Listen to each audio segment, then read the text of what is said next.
ಬೆಂಥಾಸ ನಡೆಯುತ್ತದೆ ಅಕ್ರಮ ಮರಳು ಸಾಗಾಟ. ಗಣಿ ಮತ್ತು ಭೂವಿಜ್ಞಾನ ಇಲಾಖೆಯವರಿಗೆ, ತಹಸೀಲ್ದಾರರಿಗೆ, ಪೊಲೀಸರಿಗೆ ತಲುಪಿದೆಯಾ ಪ್ರಸಾದ? ಹೇಳೋರಿಲ್ಲ ಕೇಳೋರಂತೂ ಮೊದಲೇ ಇಲ್ಲ. ಹೊಸ ಅಧಿಕಾರಿಗಳು ತಡೆಯುತ್ತಾರಾ ಎಂಬ ಸುದ್ದಿ. ನಿಮ್ಮ ಜನತಾ ಧ್ವನಿ 10 ದಿನಗಳ ಹಿಂದೆ ಪ್ರಸಾರ ಮಾಡಿತ್ತು. ಈಗ ಕರ್ನಾಟಕ ರಕ್ಷಣಾ ವೇದಿಕೆ ಈ ವಿಷಯಕ್ಕೆ ಸಾಥ್ ನೀಡಿದೆ. ಗಣಿ ಮತ್ತು ಭೂವಿಜ್ಞಾನ ಇಲಾಖೆ ತಾಲೂಕಿನಲ್ಲಿ ಕಾಣೆಯಾಗಿದೆ. ತಹಸೀಲ್ದಾರ್ ಸಾಹೇಬ್ರು ಮೌನಕ್ಕೆ ಶರಣು. ಪೊಲೀಸ್ ಇಲಾಖೆ ಜಾಣ ಕೂಡಲಾಗಿದ್ದಾರೆ. ಹೌದು, ಬಾಗಲಕೋಟೆ ಜಿಲ್ಲೆಯ ಇಳಕಲ್ ಮತ್ತು ಹುನಗುಂದ ತಾಲೂಕಿನಲ್ಲಿ ಮರಳು ಸಾಗಿಸ್ತಾರೆ. ಯಾಕಂದ್ರೆ ಇವರಿಗೆ ಅಧಿಕಾರಿಗಳ ಭಯವೇ ಇಲ್ಲ. ಕೆಲವೊಂದು ಪರ್ಮಿಟ್ ಇದ್ರೆ ಹಲವಾರು ಟಿಪ್ಪರ್ ಪರ್ಮಿಟ್ ಇಲ್ಲದೆ ಸಾಗಿಸ್ತಾರೆ. ಪರವಾನಗಿ ಒಂದು ಸ್ಥಳದಲ್ಲಿ ಪಡೆದರೆ ಮತ್ತೊಂದು ಸ್ಥಳದಲ್ಲಿ ಮರಳು ಎತ್ತುವ ಕೆಲಸ ನಡೆದಿದೆ ಎಂದು ವಿಡಿಯೋ ಸಮೇತ ಕರ್ನಾಟಕ ರಕ್ಷಣಾ ವೇದಿಕೆ ಆರೋಪ ಮಾಡಿ ಅಧಿಕಾರಿಗಳಿಗೆ 30ನೇ ತಾರೀಕಿನವರೆಗೂ ಗಡುವು ನೀಡಿದೆ. ಅಕ್ರಮ ತಡೆಯುವಲ್ಲಿ ಅಧಿಕಾರಿಗಳು ವಿಫಲರಾದರೆ ಬೃಹತ್ ಪ್ರತಿಭಟನೆ ನಡೆಸುವುದಾಗಿ ಎಚ್ಚರಿಕೆ ನೀಡಿದೆ. ರಾಜ್ಯಾಧ್ಯಕ್ಷರಾದ ಟಿ.ಎನ್. ನಾರಾಯಣಗೌಡರು ಹಾಗೂ ನಮ್ಮ ಜಿಲ್ಲೆಯ ಅಧ್ಯಕ್ಷರಾದ ಗಣಪತಿ ಗೌಡರವರ ಜೊತೆಗೆ ಇವತ್ತು ನಮ್ಮ ಹುನಗುಂದ ತಾಲೂಕಿನಲ್ಲಿ ನಾವೊಂದು ಪತ್ರಿಕಾಗೋಷ್ಠಿಯನ್ನು ಮಾಡ್ತಾ ಇದ್ವಿ. ಕಾರಣ ಯಾಕಂತ ಹೇಳಿದ್ರೆ, ಎಗ್ಗಿಲ್ಲದೆ ಮರಳು ಗಣಿಗಾರಿಕೆ ನಮ್ಮ ಹುನಗುಂದ ಹಾಗೂ ಇಳಕಲ್ ಅವಳಿ ತಾಲೂಕಿನಲ್ಲಿ ಮಾಡ್ತಿರೋ ಒಂದು ಕಾರಣಕ್ಕೋಸ್ಕರ ನಾವು ಇವತ್ತು ಪತ್ರಿಕಾಗೋಷ್ಠಿಯನ್ನು ಮಾಡ್ತಾ ಇದ್ವಿ. ಇವತ್ತು ಸರ್ಕಾರದಿಂದ ಪರವಾನಗಿ ಪಡೆದಂಥ ಎಷ್ಟೋ ಮರಳು ಗಣಿಗಾರಿಕೆಯನ್ನು ಮಾಡತಕ್ಕಂಥ ಪ್ರತಿಯೊಬ್ಬ ಮಾಲೀಕರು ಸರ್ಕಾರದ ಕಾನೂನನ್ನು ಗಾಳಿಗೆ ತೂರಿ ಅಲ್ಲಿ ಮರಳು ದಂಧೆಯನ್ನು ಮಾಡ್ತಾ ಇದ್ದಾರೆ. ತೂಕಕ್ಕೆ ಇರ್ತಕ್ಕಂಥ ಬ್ರಿಡ್ಜ್ನಲ್ಲಿ ಗಾಡಿಗಳನ್ನು ತೂಕಕ್ಕೆ ಇಳಿಸದೆ ಹಾಗೂ ಆ ಗಾಡಿಗಳಿಗೆ ಎಲ್ಲಿವರೆಗೆ ಉಸುಕನ್ನು ಹಾಕಲಿಕ್ಕೆ ಆ ಟನ್ನೇಜ್ ಇರುತ್ತೆ, ಆ ಟನ್ನೇಜನ್ನು ಮೀರಿ ಕೂಡ ಮತ್ತು ಗಾಡಿಗಳಿಗೆ ಎಷ್ಟೋ ಲಾರಿಗಳಿಗೆ GPS ಇಲ್ಲದೆ ಒಂದೇ ಗಾಡಿಯ ಪರವಾನಗಿಯನ್ನು ಇಟ್ಕೊಂಡು ಸುಮಾರಷ್ಟು ಗಾಡಿಗಳಲ್ಲಿ ಅವರು ಉಸುಕನ ಮರಳನ್ನು ಸಾಗಿಸ್ತಕ್ಕಂಥದ್ದು.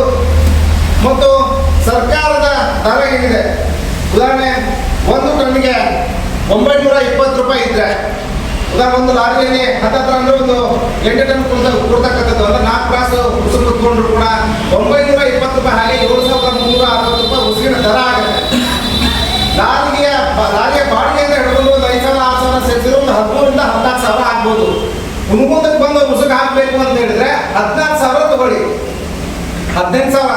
ಹುನಗುಂದ ಆಟೆ ಅಂಗಡಿ ಹಿಡ್ಕೊಂಡು 25,000, ಬಾಗಲಕೋಟೆಗೆ ಹೋದ್ರೆ 35,000. ಎಗ್ಗಿನ ದರವನ್ನು ಅವರೇ ಫಿಕ್ಸ್ ಮಾಡ್ತಾ ಇದ್ದಾರೆ. ಮರಳು ದಂಧೆಯನ್ನು ಮಾಡ್ತಕ್ಕಂಥ ಪ್ರತಿಯೊಬ್ಬ ಮಾಲೀಕರು, ಲಾರಿಯವರು.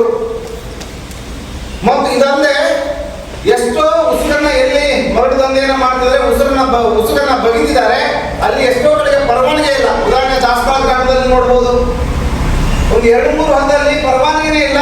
ಅಲ್ಲಿ ರಾತ್ರಿ ಹಗಲು ಒಂದು 30 ರಿಂದ 40 ಲಾರಿ ಉಸುಕನ್ನ ತುಂಬ್ತಾ ಇದ್ದಾರೆ. ಕರಡಿಯಲ್ಲಿ ಕೂಡ ಒಂದು ಉಸುಕಿನ ಪರ್ಮಿಟ್ ಇಲ್ಲ, ಅಲ್ಲಿ ಕೂಡ ಪರವಾನಗಿ ಇಲ್ಲ, ಅಲ್ಲಿ ಕೂಡ ಉಸುಕನ್ನ ತುಂಬ್ತಾ ಇದ್ದಾರೆ. ಸುರೇಶ್ ರಾಠೋಡ್ ಅಂತಕ್ಕಂಥ ವ್ಯಕ್ತಿ ಶ್ರೀದೇವಿ ಮಿನರಲ್ಸ್ ಹೆಸರಲ್ಲಿ ಪರ್ಮಿಟ್ ಇದೆ, ಅಲ್ಲಿ ಉಸುಕನ್ನ ತುಂಬೋದು ಕಡಿಮೆ. ಪರ್ಮಿಟ್ ಇಲ್ಲದ ಜಾಗಗಳಲ್ಲಿ, ಪರವಾನಗಿ ಇಲ್ಲದ ಜಾಗಗಳಲ್ಲಿ ರಾತ್ರಿ ಹಗಲು ಉಸುಕಿನ ದರೋಡೆಯನ್ನು ಮಾಡ್ತಾರೆ.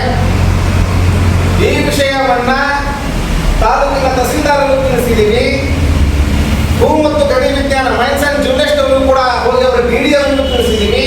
ನಮ್ಮ ತಾಲೂಕಿನ ಇನ್ಚಾರ್ಜ್ ಅಂತ ಶ್ರಾವಣಿ ಮೇಡಮ್ ಅವರು ಕೂಡ ತಿಳಿಸಿದ್ದೀವಿ. ಕಂಪ್ಲೇಂಟ್ ಕೂಡ ಕೊಟ್ಟು ಬಂದಿದ್ದೀವಿ. ಇವತ್ತಿಗೆ 3ನೇ ದಿನ, ಇನ್ನೂ ಕೂಡ ಅಲ್ಲಿ ಮರಳು ದಂಧೆಯನ್ನು ಮಾಡ್ತಿದ್ದಾರೆ. ಪರವಾನಗಿ ಇಲ್ಲದಂತ ಸ್ಥಳಗಳಲ್ಲಿ ಅವುಗಳನ್ನ ಯಾವುದೇ ಅಧಿಕಾರಿಗಳು ಹೋಗಿ ಬಂದ್ ಮಾಡಿಸಿಲ್ಲ. ಪ್ರತಿದಿನ ನಮ್ಮವ್ರು ಹೋಗಿ ನೋಡ್ತಾರೆ. ಬೆಳಗ್ಗೆ 30 ಲಾರಿಗಳಲ್ಲಿ ಉಸುಕು ತುಂಬಿಕೊಳ್ಳಿಕ್ಕೆ ನಿಂತಿರ್ತವೆ. 3 ರಿಂದ 4 ಇಲಾಖೆಗಳು JCBಗಳು ಉಸುಕನ್ನ ತುಂಬತಕ್ಕಂಥ ಕೆಲಸವನ್ನ ಮಾಡ್ತಿದ್ದಾವೆ. ಅಧಿಕಾರಿಗಳು ಕಣ್ಣು ಮುಚ್ಕೊಂಡು ಕೂತ್ಕೊಂಡಿದ್ದಾರ ಅಥವಾ ಅಧಿಕಾರಿಗಳಿಗೆ ಏನಾದರೂ ಶಾಮೀಲಾಗಿದ್ದಾರ? ಅಧಿಕಾರಿಗಳು ತಮ್ಮ ಜವಾಬ್ದಾರಿ ಏನಾದರೂ ಇದೆಯಾ? ಭೂಮಿಯನ್ನ ಬಗೆದಿದ್ದಾರೆ, ಸರ್ಕಾರಕ್ಕೆ ರಾಜಧನ ಹೋಗ್ತಿಲ್ಲ, ಸರ್ಕಾರಕ್ಕೆ ಬೊಕ್ಕಸ ಹೋಗ್ತಿಲ್ಲ. ಇಂಥ ಬೊಕ್ಕಸ ಹೋಗುವುದನ್ನ ಕಣ್ತಪ್ಪಿ ಮಾಡತಕ್ಕಂಥ ವ್ಯಕ್ತಿಗಳ ಮೇಲೆ ಇವರು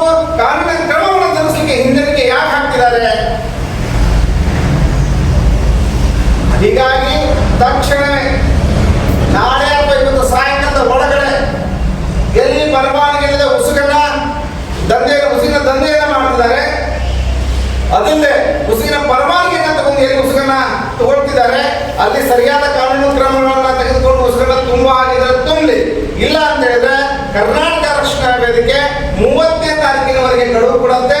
30ನೇ ತಾರೀಕಿನೊಳಗಾಗಿ ತಾವುಗಳು ಬಂದ್ ಮಾಡದೆ ಹೋದ್ರೆ 30ನೇ ತಾರೀಕಿಗೆ ಸುಮಾರು 700ಕ್ಕಿಂತ ಹೆಚ್ಚು ಜನರನ್ನು ಒಳಗೊಂಡಂತೆ ಕರ್ನಾಟಕ ರಕ್ಷಣಾ ವೇದಿಕೆ ಮುಗುಂದ ತಹಶೀಲ್ದಾರ್ ಆಫೀಸ್ ಮುಂದೆ ಪ್ರತಿಭಟನೆ ಕೊಡುತ್ತೆ ಅಂತ ಹೇಳಿ ಈ ಮೂಲಕ ನಾನು ಸರ್ಕಾರಿ ಅಧಿಕಾರಿಗಳಿಗೆ ಎಚ್ಚರಿಕೆಯನ್ನ ಕೊಡ್ತಾ ಇದ್ದೀನಿ.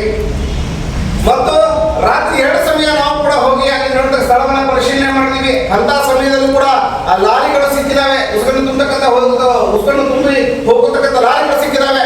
ಅಧಿಕಾರಿಗಳಿಗೆ ತಿಳಿಸಿದ್ರೆ ಫೋನೇ ತೆಗೆಯಲ್ಲ. ಒನ್ಮಟ್ಕೂದವರು ಬಂದು ಫೋಟೋ ತಗೊಂಡು ಹೋಗ್ತಾರೆ, ಮುಂದಿನ ಕ್ರಮವನ್ನು ಕೈಗೊಳ್ತೀವಿ ಅಂತ ಹೇಳ್ತಾರೆ. ಯಾರು ಕೂಡ ಅವರ ಕ್ರಮವನ್ನು ಯಾರು ಮಾಡುತ್ತಿಲ್ಲ. ಇದು ನೇರವಾಗಿ ಮರಳು ದಂಧೆ ಅತ್ಯಂತ ದಾರುಣ ರೀತಿಯಲ್ಲಿ ಭೂಮಿಯನ್ನ ಹಾಳು ಮಾಡತಕ್ಕಂಥ ರೀತಿಯಲ್ಲಿ, ಅಲ್ಲಿನ ಪರಿಸರವನ್ನು ಹಾಳು ಮಾಡತಕ್ಕಂಥ ರೀತಿಯಲ್ಲಿ ಅವರುಗಳು ಮಾಡ್ತಿದ್ದಾರೆ. ಹೀಗಾಗಿ ಅಧಿಕಾರಿಗಳು ಅವರ ಮೇಲೆ ಈ ತಕ್ಷಣವೇ ಕ್ರಮವನ್ನು ಕೈಗೊಳ್ಳಬೇಕು ಅಂತ ಹೇಳಿ ಕರ್ನಾಟಕ ರಕ್ಷಣಾ ವೇದಿಕೆ ಈ ಮೂಲಕ ಅವರಿಗೆ ಎಚ್ಚರಿಕೆಯನ್ನ ನೀಡಲಿಕ್ಕೆ ಬಯಸ್ತಾ ಇದ್ದೇವೆ. ನೋಡಬಹುದು, ಇಲ್ಲಿ 30 ಲಾರಿಗಳು ಇರ್ತವೆ ಹೆಚ್ಚು ಕಡಿಮೆ. ಈ 30 ಲಾರಿಗಳಿಗೂ ಕೂಡ ಯಾವುದೇ ನಂಬರ್ ಪ್ಲೇಟ್ ಇರುವುದಿಲ್ಲ, GPS ಇರುವುದಿಲ್ಲ. ಒಂದೇ ಪರ್ಮಿಟ್ ಎಲ್ಲಾ